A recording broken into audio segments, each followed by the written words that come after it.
Racism cannot rightfully be reasoned from Scripture. Not rightfully. The only way you can make the Bible racist is by abusing it, by taking texts out of context and twisting them to prove what the original writers never intended. For example, in Genesis chapter 9, Noah is discovered drunk in his tent by his son, Ham. Instead of covering his dad up, Ham goes out and spreads the news. Noah is naked. He tells people about this. Shameful. And when Noah finally sobers up, he punishes Ham by cursing one of his sons, Canaan. He will be, he says, Genesis 9:25, the lowest of servants to his relatives. Now, this text was twisted by slave owners to justify enslaving Africans. They claimed the curse turned Ham black, and that curse was passed on to his three sons, the three sons that ended up populating the continent of Africa. But this is nonsense. Just read the passage. That's all you have to do. It refutes itself. First of all, God didn't utter this curse. Noah did, a guy who just woke up with a hangover. Second, the three sons who populated Africa, Cush, Egypt, and Put, were not cursed. It was Canaan who got cursed. And his descendants populated the land of Canaan, which is not, by the way, in Africa. It's in Asia. The Canaanites were Middle Eastern. They were not African. Third, the curse says nothing at all about skin color. And so this whole claim is totally bogus. It is a distortion of Scripture. You say, okay, well, but didn't the slave owners also quote New Testament passages?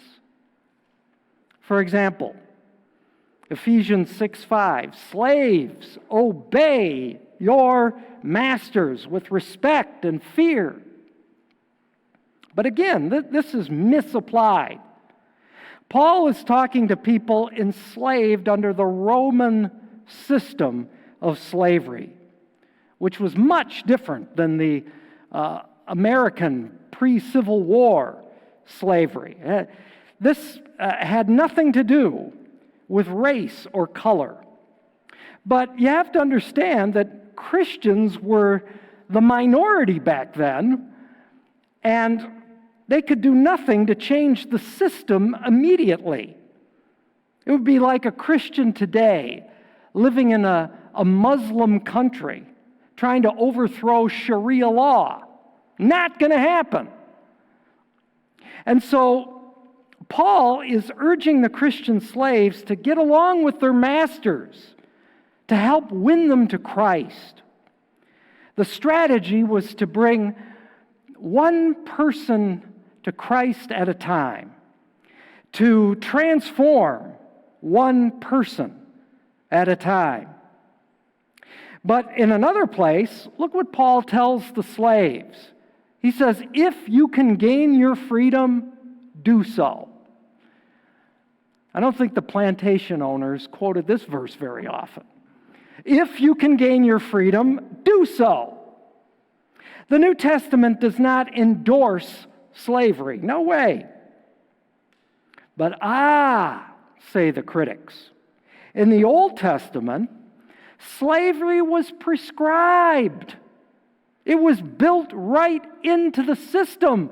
The law that God Himself gave from Mount Sinai. It's right in there. Now, admittedly, on the surface, this looks troubling.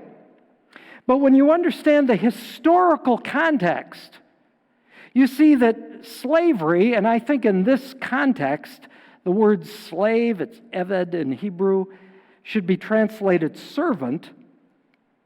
This kind of servanthood prescribed in the law of Moses was much different than the slavery known in that day in the ancient Near Eastern world, and certainly different from the pre-Civil War slavery.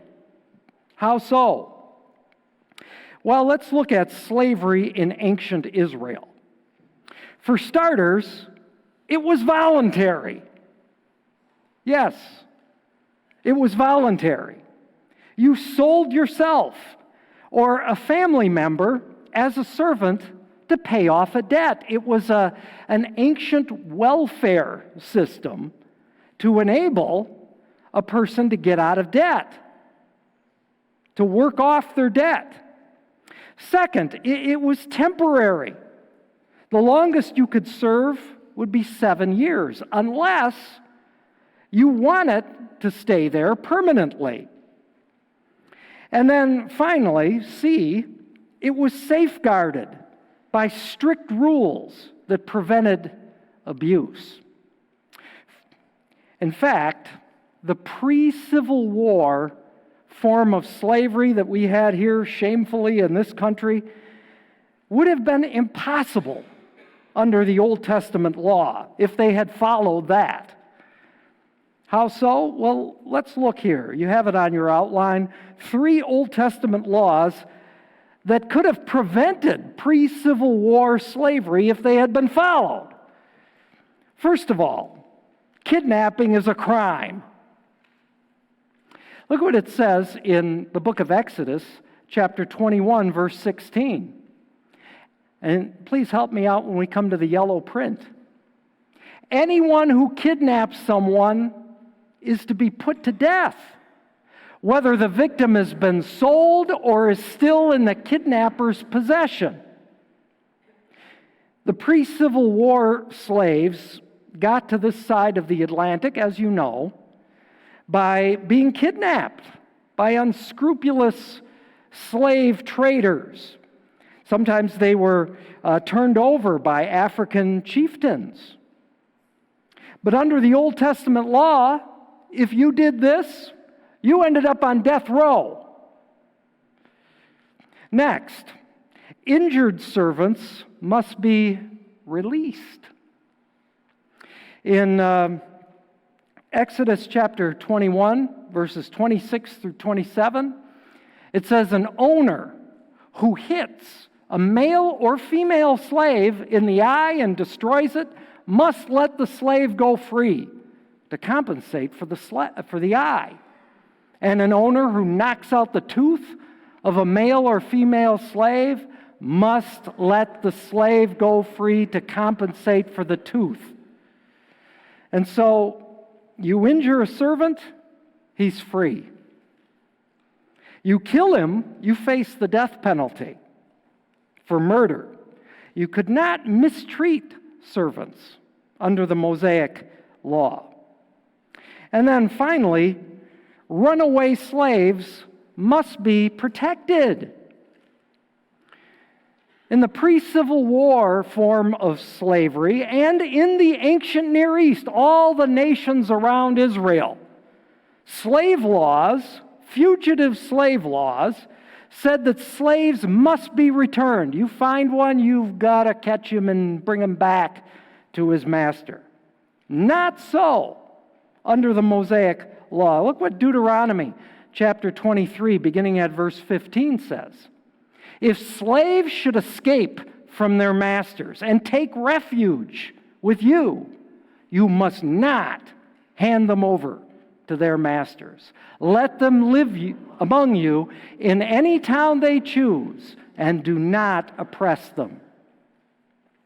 You know, many college professors and skeptics, they relish pointing to passages in the Bible and noting that Southern slave owners quoted the Bible to justify racism and slavery. But what they ignore, just as those plantation owners ignored. It is if we had truly followed the Bible, we never would have had slavery in this country, or probably a civil war. As Christians, we need to stand up and correct these distortions. And I urge you, for more on this topic, to read Paul Copan's book, Is God a Moral Monster? Is God a Moral Monster?